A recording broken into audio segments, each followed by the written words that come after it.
I don't wanna be afraid. I don't wanna be afraid. I don't wanna fear the storm just because I hear it roar. I don't wanna fear the storm. I don't wanna fear the storm. Peace be still, say the word, and I will set my feet upon the sea till I'm dancing in the deep. Peace be still, you are here, so it is well. Even when my eyes can't see, I will trust the voice that speaks.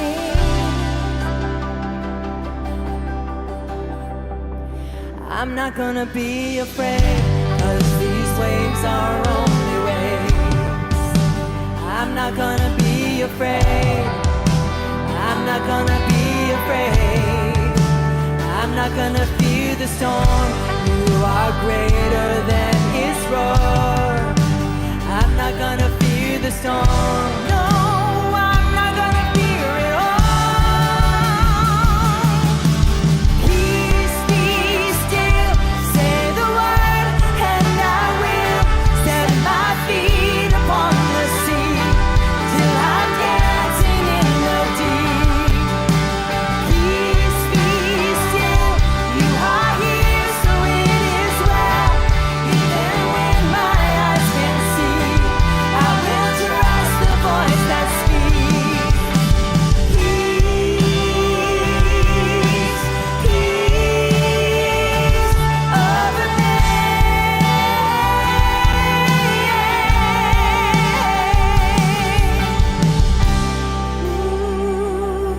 Oh, peace over me.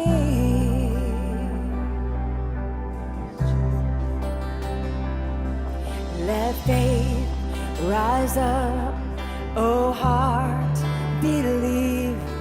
Let faith rise up in me.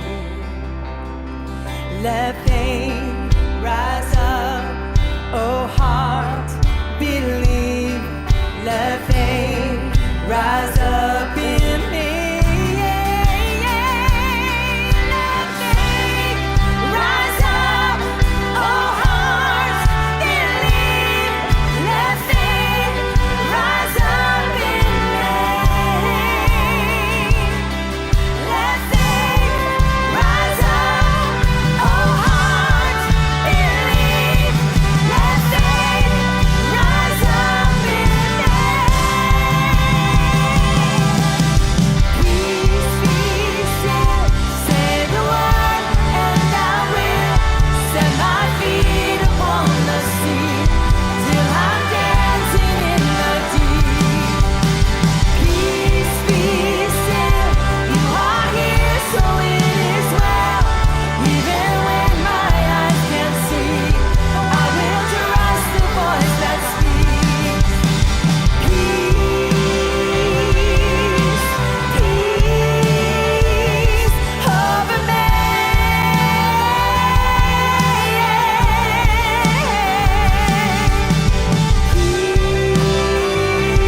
Peace, oh peace over me.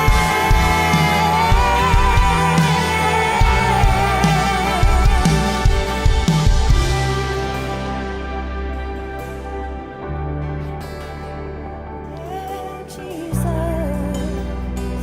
we trust you, God.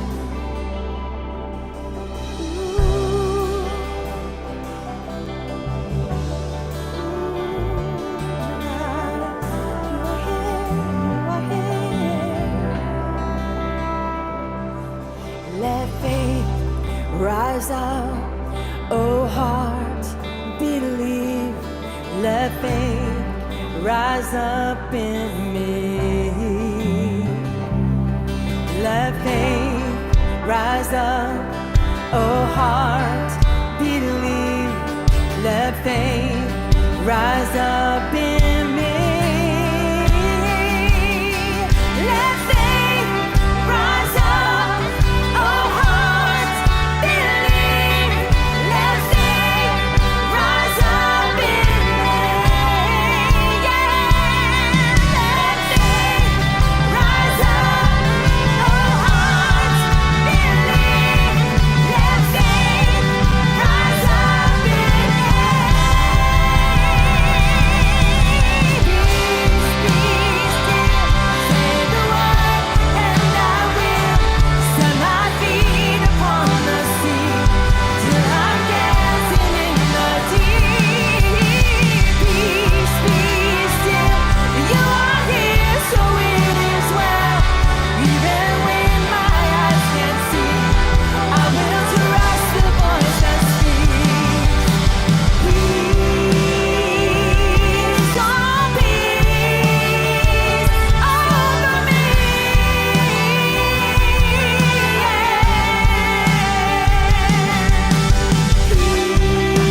Hi, everyone. Glad you're with us again.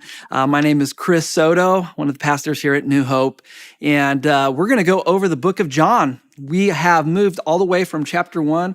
We're at chapter 12 today, and so we're going to focus on that. Last week, it was chapter 11, and we talked about how Jesus flipped the script when he raised Lazarus from the dead, and Lazarus was found, he died.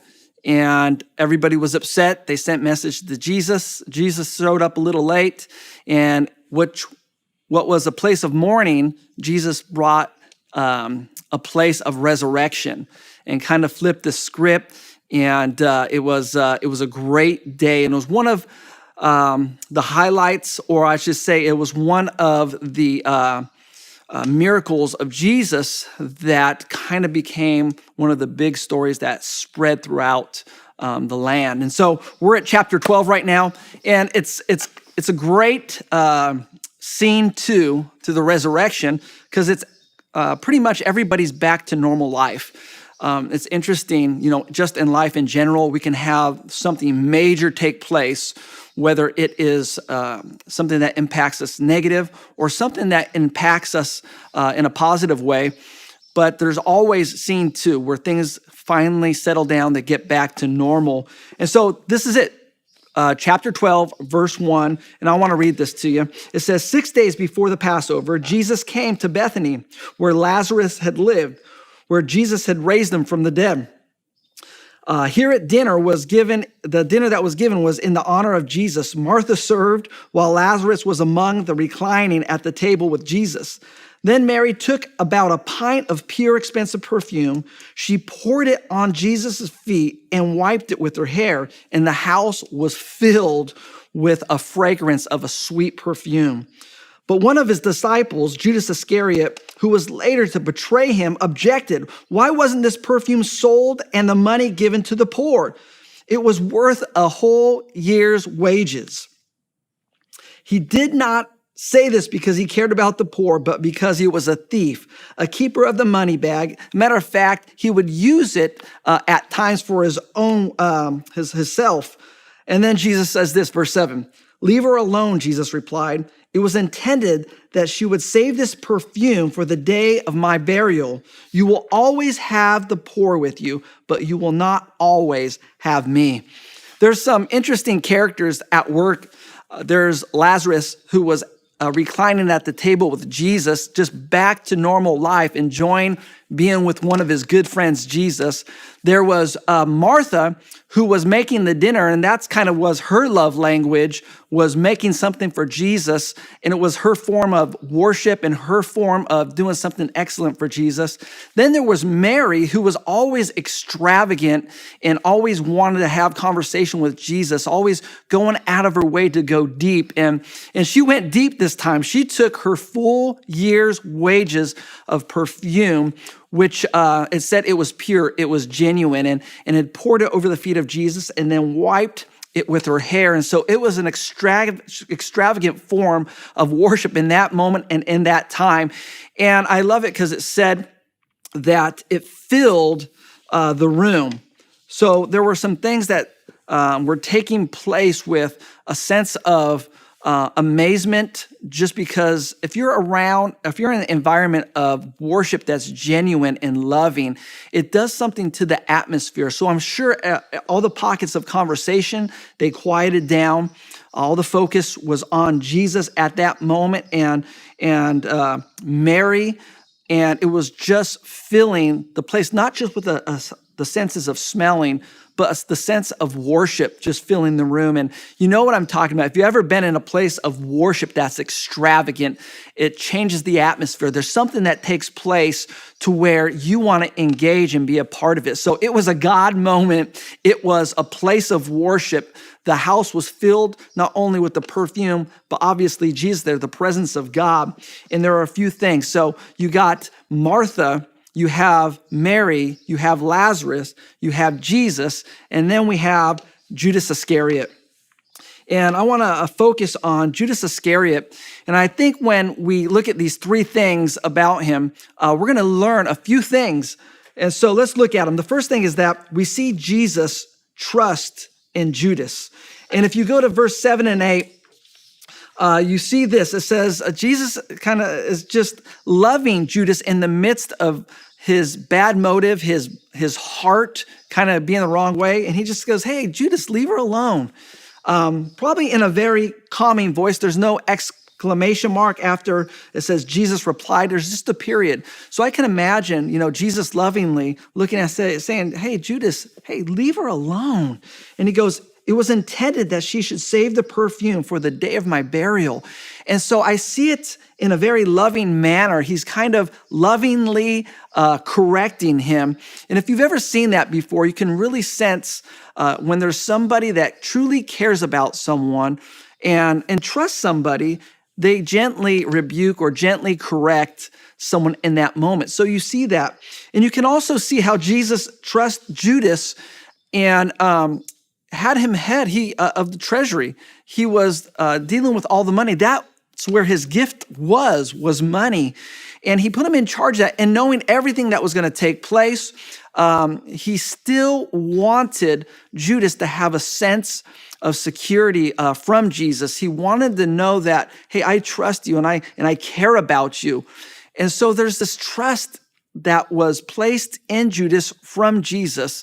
And there's something very loving about that. If you've ever had someone that truly cared about you and they put something precious in your hands to take care of, it meant a lot to you. In this case, Judas really screwed things up because he completely went the wrong way, made some horrible mistakes.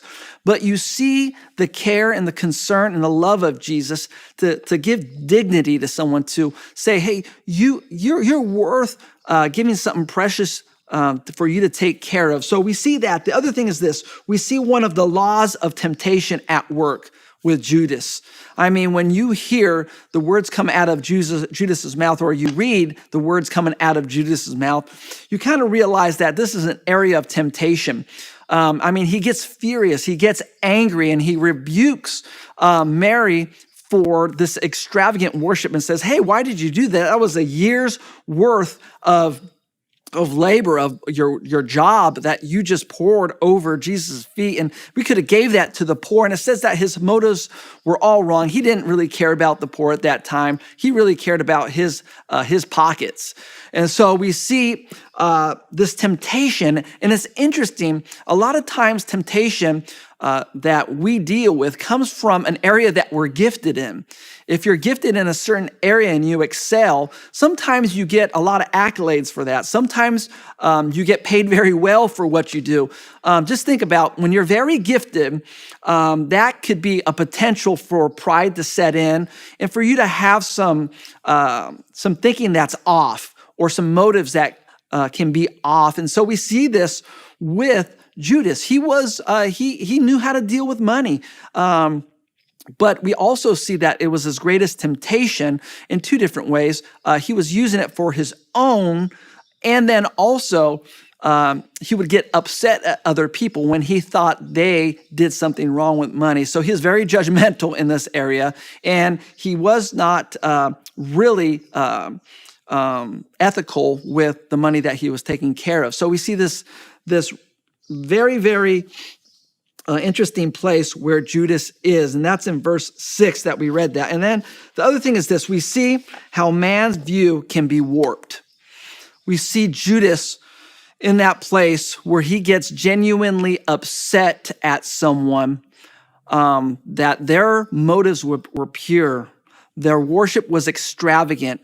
And so there may have been a sense of jealousy. There may have been a sense of that was stupid, critical, being judgmental. A lot of times, if your heart's in the wrong place, or if you have warped thinking, as Judas did, you get upset at people. You become very critical of them. If you see them do something extravagant, or they do something that's caring, and all of a sudden, if your heart begins to darken and you start thinking critical of that person, there's probably something taking place in your personal life that God needs to put his loving hand on to bring change in that. And so we see that man's view can be warped. And so we see Judas in this place of attacking Mary. And it probably when he said that, there was probably some sarcasm in his voice. There was probably a sense of anger how he said it to her, and she may have stepped back, and it may have affected her. But then when she looked into the eyes of Jesus, when Jesus looks at him and says, "Hey, Judas, chill out. What she did was wonderful." There was a sense of dignity restored back to her, confidence restored back into her. So I want to say this: if God has placed something on your heart, if God has told you to do something, and you step out and you know it's God, you get confirmation, you read God's word and it's there, and you step out in extravagance to serve God, don't worry about your critics. Continue doing what God has called you to do. And when you're in alignment with God and your motives are right and your worship is completely on Jesus, you're going to have a critic. It doesn't matter. You're going to have somebody that may say something that may try to take away your dignity in the midst of that. But don't listen to that voice. Don't listen to the critics, to the mockers in those moments, because Jesus is doing something special to you. God will take care of those who are out of line, who have warped thinking and all those things. But I want to tell you this. I want you to live in extravagant worship. I don't want to see something stop you in that. So I love the story of Martha. And I can imagine all the other characters that were in the room in that moment.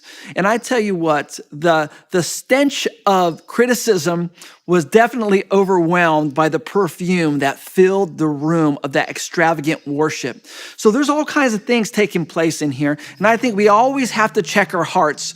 And probably in all those characters that were standing out, we check our hearts because we don't ever want it to be like Judas. We check our hearts to make sure that we're like Martha and we're always laying out the very best for Jesus. And I love Lazarus, man. He's just happy as can be because he just got raised from the dead and he's just reclining with Jesus, just enjoying the day and having a meal with Jesus and with one of his best friends. And sometimes you just need to kick back with your best friend, Jesus, and enjoy being with him, reading his word, being in prayer, and just taking time to be in Christ. And then I like Mary because she was doing something. A lot of times we connect with God and we sacrifice and we commit and we do things that we enjoy in ministry or whatever it may be. And that's in a season of your connection with Jesus and feeling like you're alive when you're doing things for God. And so that might be your love language of worshiping God as well. And I just want to say this too, that Jesus always recalibrates the atmosphere. And in this moment, Jesus recalibrates the atmosphere where there was extravagant worship, where there were some mean words exchanged, but Jesus recalibrated it and he set the atmosphere right. So I want you to focus on this question today. I want you to look at these three characters, Lazarus. Are you reclining with Jesus? Are you enjoying everything about your walk with God? Because I really believe, even in the midst of things that may be going on that may not be that positive, but I say this, that you could still enjoy your relationship with Jesus. So take that time as a Lazarus. Take the time as a Martha. Be busy with the things of God. Be busy with doing things that honors God, and then also you feel alive. And then obviously the last person I want to talk about is Mary, that you would be extravagant in your worship, that you wouldn't care about the voices that may be saying something negative, or it might be saying something that's keeping against. You just keep going after Jesus with everything you got, with extravagance, with excellence, in all your being, that you honor the Lord with all your heart, mind, soul, and strength. And I hope you're encouraged today. I know that put Jesus in front of everything, and whether things are going well or things are going bad, keep him at the centerpiece of your life, and you're gonna see God move you to exactly where he wants you to be, right in the middle of his will. Well, God bless you. Have a great rest of the evening. Have a great week, and we're looking forward to seeing you on Sunday. Always remember this: go to our website for all the information that you need, for all the updates for our reopening. I know that on August 2nd, we are going to have our reopening. We're doing our outdoor services. So we're preparing all of that, getting ready to go. So that way you'll be able to register online at our on our homepage. And then also remember this, go to all of our social media, Facebook and Instagram. Make sure that you follow us so that way you get all of the updates, all of the things that are taking place during the week. God bless you. We'll see you soon.